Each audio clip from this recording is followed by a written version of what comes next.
স্বর্ণলতা। লিখেছেন তারকনাথ গঙ্গোপাধ্যায়। 20 পরিচ্ছেদ। গদাধর ও শ্যামা। গদাধর থানায় কি হইয়াছিল তাহা কাহারও নিকট প্রকাশ করেন নাই বটে, কিন্তু মনে মনে কিরূপে শ্যামা ও সরলাকে জব্দ করিবেন এই চিন্তাই সর্বদা করিতে লাগিলেন। প্রমোদাও তাহাই প্রতিজ্ঞা করিলেন। তিনি মনে করিয়াছিলেন তাহার স্বামী বাড়ি আসিয়া শ্যামার বিধিমতো লাঞ্ছনা করিবেন, কিন্তু যখন দেখিলেন তিনি কিছুই করিলেন না, তখন মনে করিলেন আর কাহাকে কিছু না বলিয়া নিজেই শ্যামাকে শাসন করিবেন। কিন্তু শ্যামাকে কিছু বলিতে তাহারও সাহস হয় না। এক দিবস রাত্রিতে আহারাদি করিয়া শ্যামা ও সরলা শুইয়া আছেন। ঘরের দরজা খোলা রহিয়াছে। প্রমোদা নিঃশব্দ পদসঞ্চারে পুরাতন বাড়িতে গিয়া সরলার শয়ন ঘরের দ্বারে দাঁড়াইলেন। শুনিলেন সরলা ও শ্যামা উভয়ে কথোপকথন করিতেছে। সরলা কহিলেন, শ্যামা, প্রায় 3 মাস হইল, তবু একখান পত্র পাওয়া গেল না। তিনি কোথায় গেলেন, কি হলো, তার কিছুই টের পেলেম না। আমার ভাবনায় শরীর শুকিয়ে যাচ্ছে। শ্যামা উত্তর করিল, তার ভাবনা কি, এই পত্র এলো, মনে করো তিনি একে বিদেশে গিয়েছেন, সেখানে দেখে শুনে নিতেই কতদিন গিয়েছে। একটু স্থির হয়ে না বসলে তো আর কেউ পত্রটত্র লিখতে পারে না। তা সত্য বটে, কিন্তু 3 মাসও তো অল্প সময় নয়। তিনি যে 3 মাস এক জায়গায় আছেন তারই বা ঠিক কি?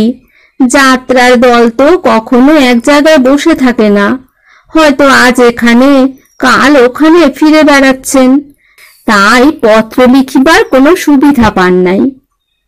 আমাদের খরচপত্র বুঝি প্রায় শেষ হয়ে এলো, এরপর কি হবে আমি তাই ভাবছি। তার ভয় কি, এখনো যা আছে তাতে 6 মাস অনায়াসে চলবে।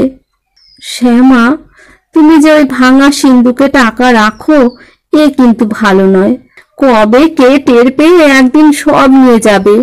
কেই বা টের পাবে যে সিন্ধুক ভাঙা? যদি তুমি চুরি করো তাহলে যাবে, আর আমি চুরি করলে যাবে, এছাড়া আর চুরি করতে আসবে কে? প্রমোদা এতদূর পর্যন্ত শুনিয়া দ্বারের নিকট হইতে চলিয়া গেলেন। তাহার বড়ই আহ্লাদ হইল। একবার মনে করিলেন সেই রাত্রেই টাকাগুলি চুরি করিবেন, কিন্তু নিজে গেলে পাছে ধরা পড়েন, এই ভাবিয়া রাত্রে চুপ করিয়া রহিলেন। পর দিবস প্রাতঃকালে শশীভূষণ কাছারি চলিয়া গেলে গদাধর ও জননীকে ডাকিয়া পরামর্শ করিলেন।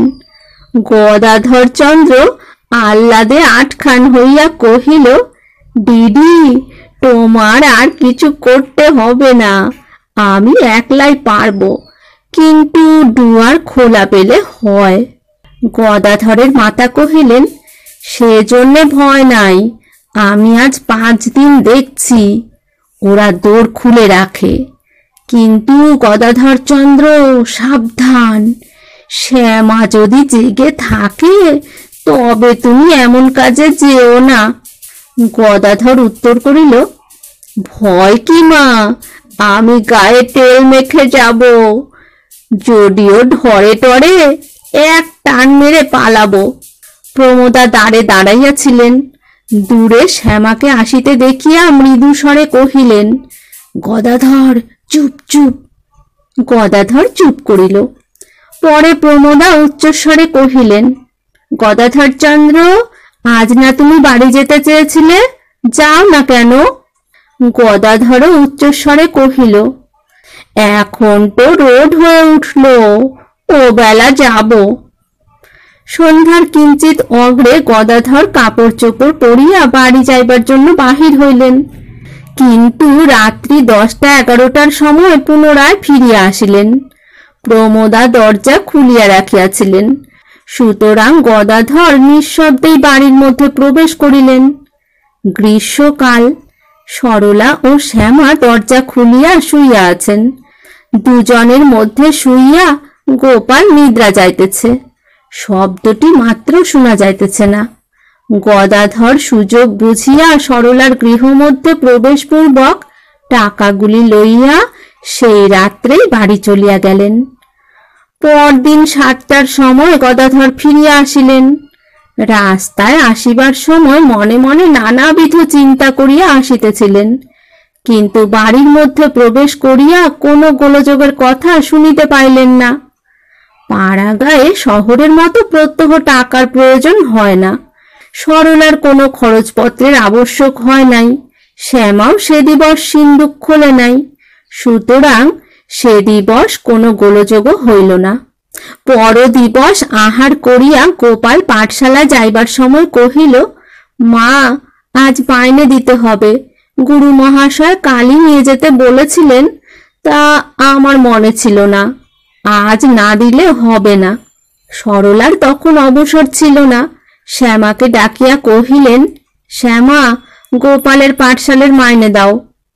শ্যামা সিন্দুক খুলিয়া যে স্থলে টাকা থাকে খুঁজিয়া পাইল না, মনে করিল সরলা টাকা স্থানান্তরে রাখিয়া ঠাট্টা করিতেছেন।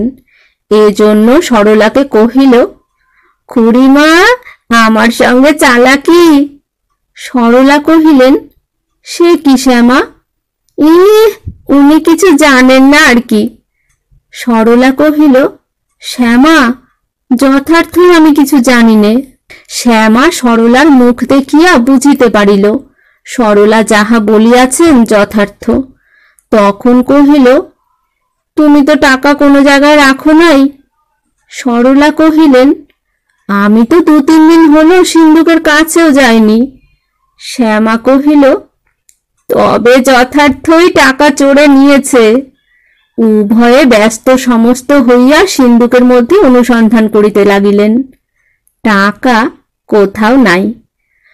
সরলার মুখ শুকাইয়া গেল, কপালে ঘর্ম বহিতে লাগিল। কাতর স্বরে কহিলেন, শ্যামা, উপায়? শ্যামা কহিল, আর কিছু না, ওই বিটলে বামুন নিয়েছে, এ গদার কর্ম। এতদিন না ততদিন না, হঠাৎ ও পরশু বাড়ি গেল কেন? ওই টাকা চুরি করে নিয়ে রেখে আসতে গিয়েছিল। এখন আমার মনে হলো ওরা সেদিন সকলে ফিস ফিস করে পরামর্শ করছিল। আমি ওদের বাড়ির দিকে গেলাম, তখন চেঁচিয়ে কথা কইতে আরম্ভ করলে। চললাম আমি থানায়, ও কেমন বামুন আমি দেখব। এই বলিয়া শ্যামা গৃহমধ্য হইতে বাহির হইল। প্রমোদা, গদাধর ও গদাধরের জননী এ 2 দিবস ক্রমাগত চৌকি দিতেছিলেন, কখন টের পায়। আপাতত সরলার গৃহে উচ্চ কথা শুনিয়া পরস্পর 3 জনে হাসিতে লাগিলেন।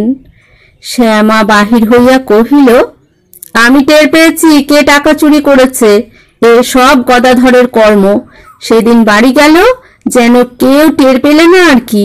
এখন আমি বলছি, ভালো চাও তো টাকাগুলি দাও, না দিলে আমি থানায় খবর দেব। আমি কাউকে ছেড়ে কথা কব না, ধাড়ি বাচ্চা সকলেরই নাম করে দেব। গদাধর বাহির হইয়া কহিল, কি তুই বক বক করছিস? কে তোর টাকা নিয়েছে? ফের যদি তুই চোর বলিস, তবে আমি তোকে থানায় নিয়ে যাব। তোর আর আমাকে থানায় নিয়ে যেতে হবে না। সেদিন গিয়েছিলি না থানায়, কি করলি গিয়ে? গদাধর মনে করিল শ্যামা তাহার বিদ্যা টের পাইয়াছে, পাছে বেশি কথা কহিলে সমুদয় প্রকাশ করিয়া দেয়। এই ভয়ে ঝগড়া ত্যাগ করিয়া ঘরের মধ্যে প্রবেশ করিল। শ্যামা বলিতে লাগিল, এই আমি চললাম, আমি কাহারও উপরোধ করব না। ঘরে পুলিশ এনে খানা তল্লাশি করে তবে ছাড়ব। শ্যামা এরূপ বলিয়া বাড়ির বাহির হইতেছে, এমন সময় শশীভূষণ কাছারি হইতে বাড়ি আসিলেন। পুলিশ খানা তল্লাশির কথা শুনিয়া তিনি জিজ্ঞাসা করিলেন, আজ আবার কি হয়েছে? শ্যামা কহিল, গদাধর আমাদের টাকা চুরি করেছে। যদি ভালো চায় এখন দিক, নইলে আমি চললাম, এই পুলিশ ডেকে আনি গিয়ে। শশীভূষণ কহিলেন, শ্যামা, আমার সঙ্গে এসো, আমি অনুসন্ধান করে দেখি, পরে তুমি থানায় যেও। শ্যামা শশীভূষণের কথায় ফিরিয়া আসিল। শশী কাপড় চোপড় ছাড়িলেন। শ্যামা গদাধরের বাড়ি যাওয়া ও তাহার পূর্বে তাহাদিগকে পরামর্শ ও পরে টাকা হারানোর বিবরণ সমুদয় বর্ণনা করিল। শশীভূষণ শুনিয়া ভালো মন্দ কিছুই না বলিয়া শ্যামাকে কহিলেন, শ্যামা, এখন এই টাকাটি দিয়া গোপালকে পাঠশালায় পাঠিয়ে দাও। আমি আহারাদি করে ইহার বিচার করব। শ্যামা তাহাই করিল। শশীভূষণ আহারাদি করিয়া সমুদয় পুনরায় প্রমোদার নিকট শুনিলেন।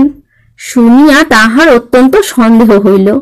প্রমোদাকে কিছু না বলিয়া পুনরায় কাছারি যাইবার সময় শ্যামাকে ডাকিয়া কহিয়া গেলেন, শ্যামা, কে টাকা নিয়েছে ঠিক হলো না, কিন্তু পুলিশ আনিয়া গোলের প্রয়োজন কি? তোমার যত টাকা গিয়েছে আমিই দেব।